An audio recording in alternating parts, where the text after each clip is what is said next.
ନମସ୍କାର। ଆଜି ଆମେ ପ୍ଲାଷ୍ଟର ଅଫ୍ ପ୍ୟାରିସ୍ ପ୍ରସ୍ତୁତି ଓ ଉପାଦାନ ବିଷୟରେ ଆଲୋଚନା କରିବା।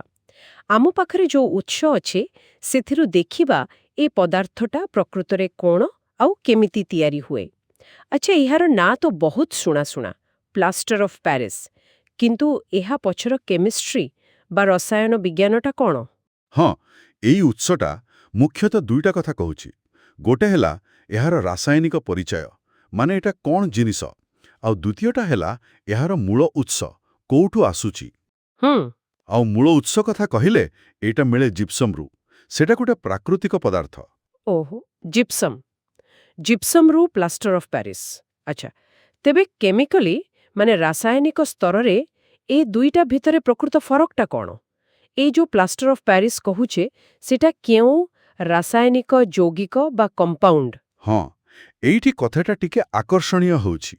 ଉତ୍ସ କହୁଛି ଏଇ ପ୍ଲାଷ୍ଟର ଅଫ୍ ପ୍ୟାରିସ୍ ହେଉଛି ମୁଖ୍ୟତଃ କ୍ୟାଲସିୟମ୍ ସଲଫେଟ୍ ହେମିହାଇଡ୍ରେଟ୍।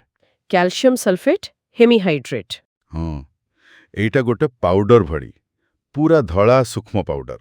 ଆଉ ତାର ଯୋଉ ଫର୍ମୁଲା, ରାସାୟନିକ ସୂତ୍ର, ସେଇଟା ହେଲା CaSO4 ବ୍ରାକେଟରେ 0.5H2O। CaSO4.0.5H2O। ଓହୋ, ସେ 0.5H2O ମାନେ ହେମିହାଇଡ୍ରେଟ୍, ଅଧା ପାଣି ଅଣୁ। ଏଇଟା ତ ଟିକେ ଅଜବ ଶୁଭୁଛି। ଏ ଅଧା ପାଣି ଅଣୁର କିଛି ମାନେ ଅଛି କି କିଛି ଖାସ୍ କଥା? ନିଶ୍ଚୟ, ନିଶ୍ଚୟ ଅଛି। ଏଇ ହେମିହାଇଡ୍ରେଟ୍ ଅବସ୍ଥାଟା ଖାଲି ଗୋଟେ କେମିକାଲ ଫ୍ୟାକ୍ଟ ନୁହେଁ, ଏଇଟା ହିଁ ତାର ସବୁଠୁ ବଡ଼ ଗୁଣ ପାଇଁ ଦାୟୀ। ଆଚ୍ଛା, କେମିତି? କାରଣ ଦେଖନ୍ତୁ, ଏଥିରେ ପାଣିର ପରିମାଣ କମ୍ ଥାଏ, ମାନେ ଜିପ୍ସମ୍ ତୁଳନାରେ। ଜିପ୍ସମରେ ଥାଏ ଦୁଇଟା ପାଣି ଅଣୁ, CaSO4.2H2O। ଏଥିରେ ଅଛି ମାତ୍ର ଅଧା। ହଁ, ଠିକ୍। ତେଣୁ ଯେତେବେଳେ ଏ ପାଉଡର ପାଣି ସାଙ୍ଗରେ ମିଶେ, ସେ ସାଙ୍ଗେ ସାଙ୍ଗେ ପୁଣି ପାଣି ଟାଣିନିଏ, ଆଉ ପୁଣି ଜିପ୍ସମ୍ ଭଳି କଠିନ ହୋଇଯାଏ। ଓହୋ।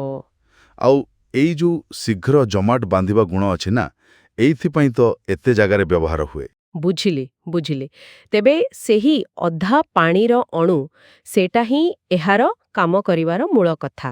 ବାଃ, ଏଟା ଜାଣିବା ବେଶ ମଜାଦାର।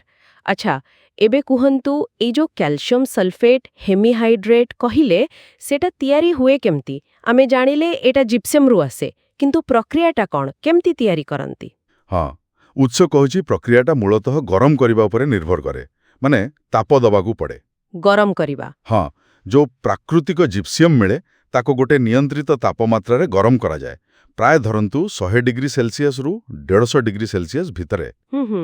ଯେତେବେଳେ ଏମିତି ଗରମ କରାଯାଏ, ଜିପ୍ସମ୍ ଭିତରେ ଯୋଉ ପାଣି ଅଣୁ ଥାଏ ସେଥିରୁ ବେଶିଭାଗ ବାଷ୍ପ ହୋଇ ବାହାରିଯାଏ। ଓହୋ। ଫଳରେ ଜିପ୍ସିୟମ୍ ମାନେ CaSO4.2H2O ବଦଳିଯାଏ ଆଉ ହେଇଯାଏ ପ୍ଲାଷ୍ଟର ଅଫ୍ ପ୍ୟାରିସ୍, ମାନେ CaSO4.5H2O। ତେଣୁ ଏଇ ଯୋଉ ପାଣି କମିଯିବା ବା ହରାଇବା ପ୍ରକ୍ରିୟା, ସେଇଟା ହିଁ ମୂଳ କଥା। ଓହୋ, ବାଃ।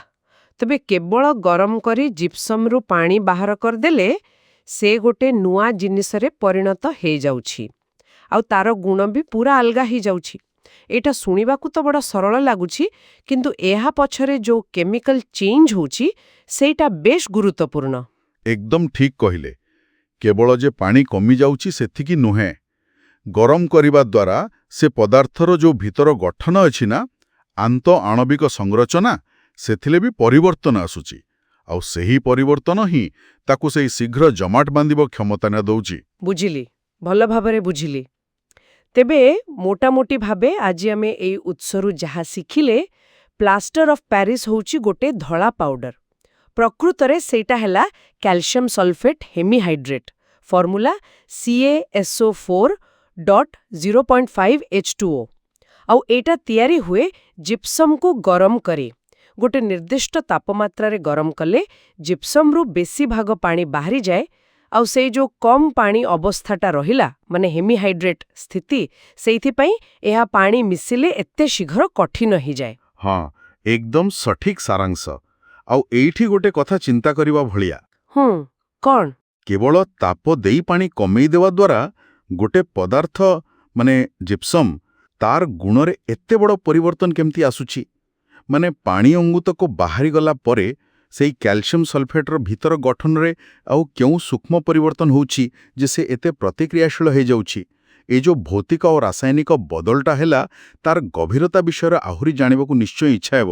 ହଁ, ଏଇଟା ବାସ୍ତବିକ ଗୋଟେ ଭଲ ପ୍ରଶ୍ନ। ଏହା ଉପରେ ଆହୁରି ଗବେଷଣା କରାଯାଇପାରେ। ବହୁତ ଭଲ ଲାଗିଲା ଆଜିର ଆଲୋଚନା।